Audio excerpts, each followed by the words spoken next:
Hi everyone. Most thought leadership content fails, not because the ideas are bad, but because they're invisible to the people who matter. PR teams spend months crafting insightful content and still don't land coverage, backlinks, or authority. So, in this video, I'm breaking down the actual PR playbook behind thought leadership, the one top agencies use to consistently get founders featured in media. And trust me, this is not what most people are doing. So, let's start with why most thought leadership fails. So the truth is that most thought leadership is written for the audience, but PR is about writing for gatekeepers like journalists, editors, content curators, because they decide what gets amplified. So the three biggest mistakes PR teams make is writing generic or how to content, sharing opinions without proof, pitching ideas that aren't tied to current narratives. Thought leadership isn't about sounding smart, it's about being useful, plus timely, plus quotable.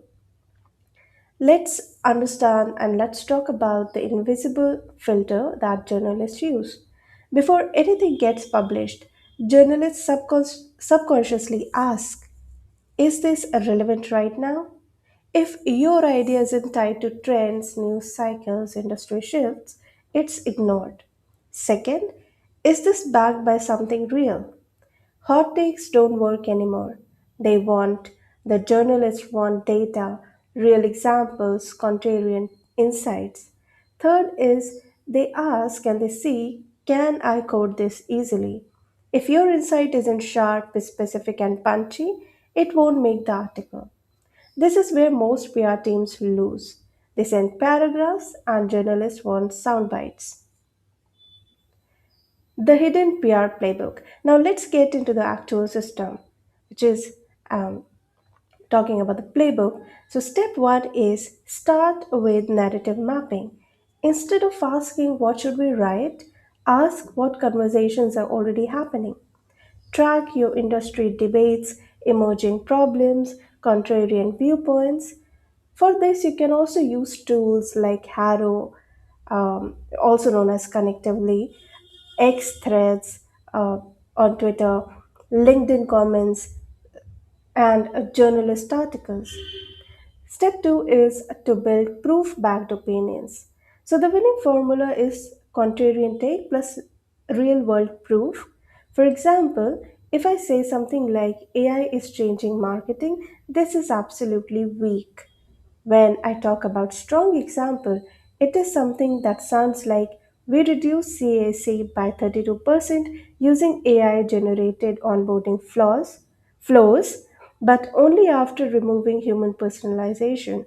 This is a specific, and when you provide a specificity, you are also providing credibility to the journalist. Step 3 is create pitch ready insights. Don't write full articles first. Create two to three strong angles, each with a headline, a bold claim, with, of course, supporting data or story. Step 4, reverse engineering media needs. Instead of pushing content, match your insight to ongoing articles, journalist beat, publication style. For example, if a journalist is covering layoffs, pitch to them why companies cutting SDR teams are actually increasing revenue per rep. Step 5 is package your pitch for speed. Journalists don't have time. Your pitch should include a ready to use quote, a stat or result, and a unique angle. Make it easier for them to publish than ignore you. Next, let's talk about distribution layer. Most people stop at pitching. That's a mistake. Top peer teams turn one idea into media features, LinkedIn posts, founder threads, newsletter insights, guest articles. So you need to change your approach and think that one insight can give you more than five placements.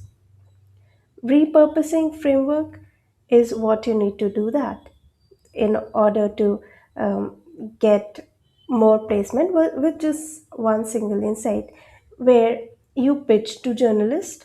and then turn rejected pitches to LinkedIn posts, expand winning angles into articles, use coverage as social proof for future pitches. So the real secret is, and this secret is what separates average PR from elite PR, which is consistency of perspective. Instead of random opinions every week, you provide journalists a clear, repeatable POV. For examples, growth is, of course, more valuable than metrics. AI replaces bad processes, not good ones. Most startups scale too early. So, when your POV is consistent, you become recognizable, and recognition gives you authority, which in turn gives you coverage. So, here's the real playbook: don't create content, map narratives. Don't just share opinions, prove them. Don't pitch articles, pitch insights. Don't stop at coverage, amplify it. If you do this right, you are not just doing PR, you are building market authority at scale. So, as usual, if you have any doubts, do let me know in the comments what you think of the ideas shared in the video, and I will see you in the next one.